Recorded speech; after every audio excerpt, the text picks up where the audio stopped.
Wait. He says there were 1,500 tanks on the battlefield. Did he count every German tank twice?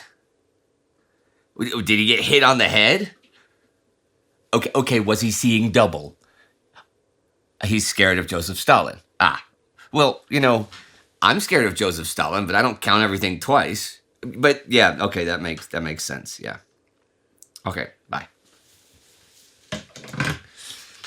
The battle is over, and the fields, hills, and roads around Prokhorovka are littered with the carcasses of armored vehicles. For both sides, it's time to start the bookkeeping of destruction. Pretty soon it becomes clear that the numbers only point one way. Massive, one-sided destruction suffered by Pavel Rotmistrov's 5th Guards Tank Army. But numbers can be manipulated to tell a different story. And when you have Joseph Stalin breathing down your neck, doing so might be a wise precaution. So Rotmistrov begins rewriting history, and Prokhorovka will be remembered as a huge Soviet success.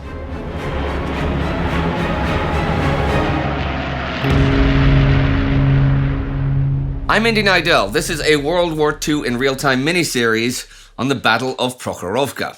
Like I said, Rotmistrov's army really did suffer enormous losses in terms of tanks and armored vehicles. Losses far greater than Paul Hauser's German 2nd SS Panzer Corps. However, for many decades after the battle, that truth will be completely turned on its head, and the Battle of Prokhorovka framed as a one-sided smashing of the German armored forces.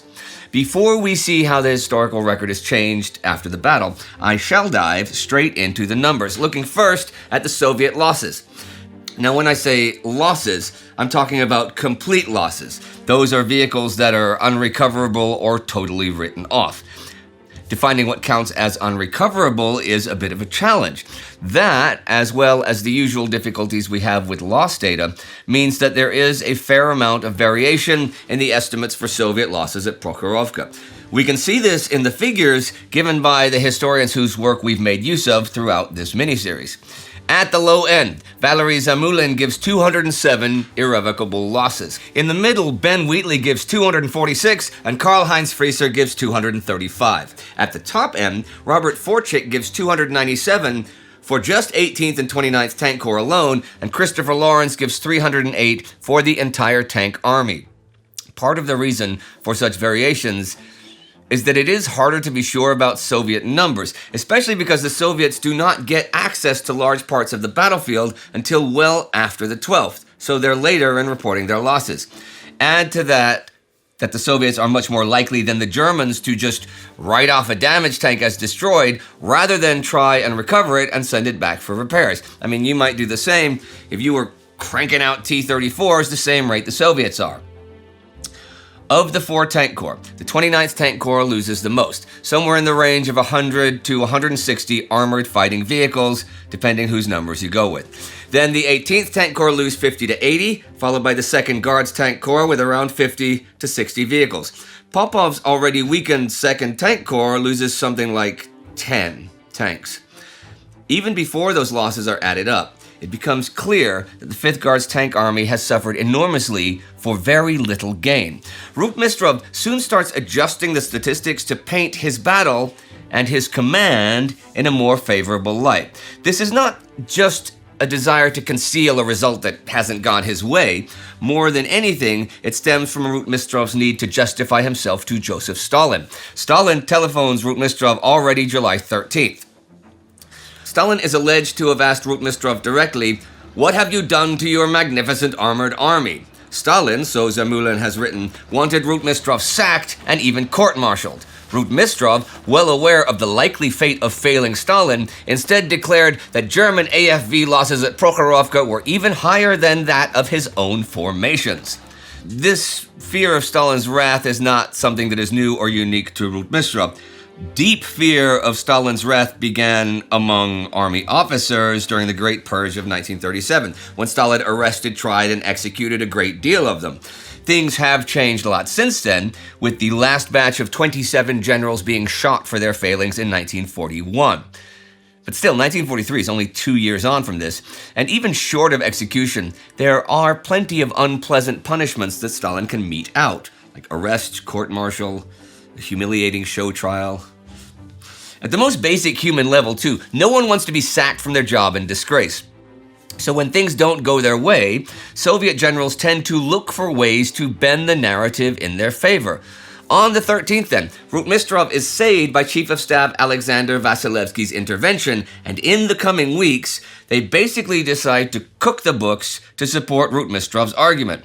One possible way to do this would be to conceal one's own losses, but that is a lot harder than you might expect. Losses and unit strengths need to be reported to determine the allocation of replacements and the supply of ammunition, food, and fuel.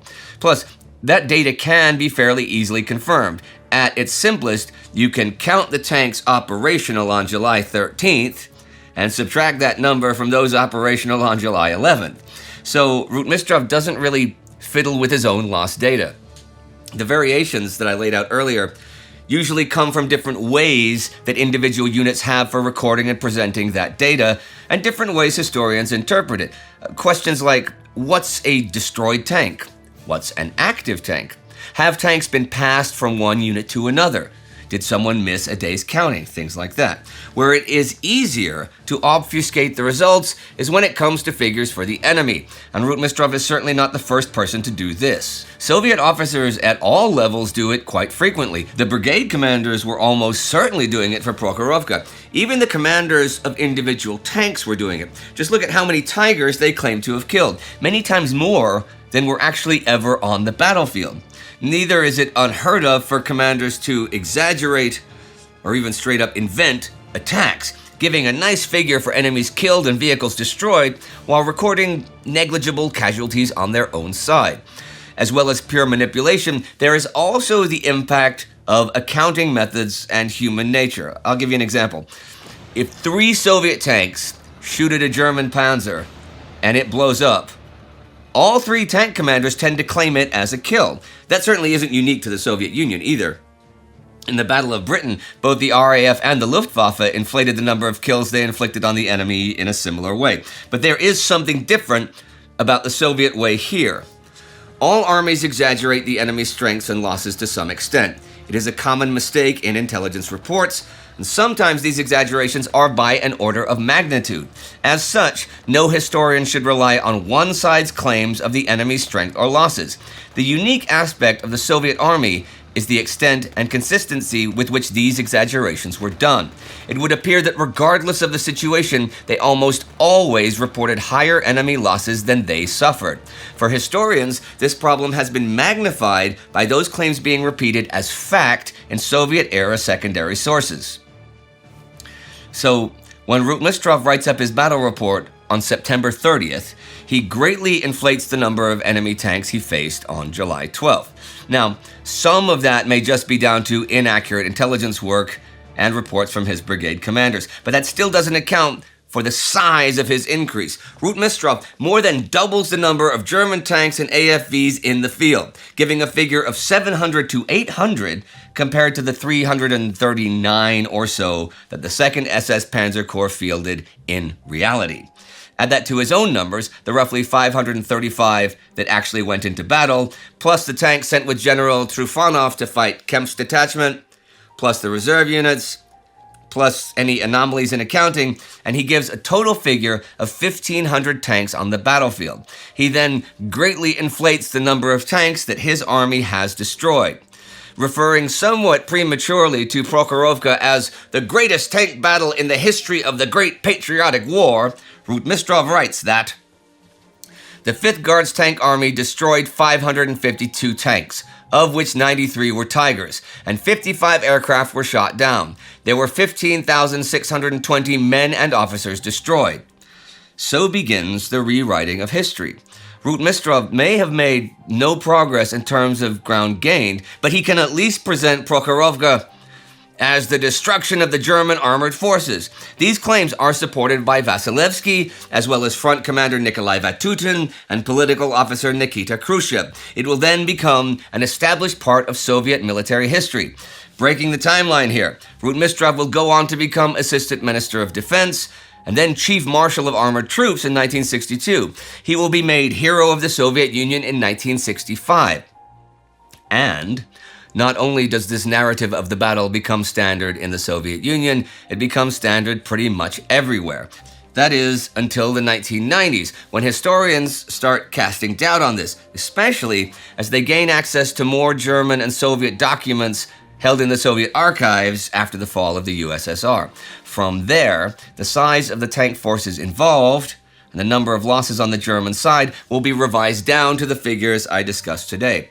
Also revised is the idea of the battle as a clash of armored spearheads, something that Rotmistrov portrays in his memoirs. Still, there will always be those who cling to the old numbers and narrative, whether for patriotic reasons or because they think it makes for a better story.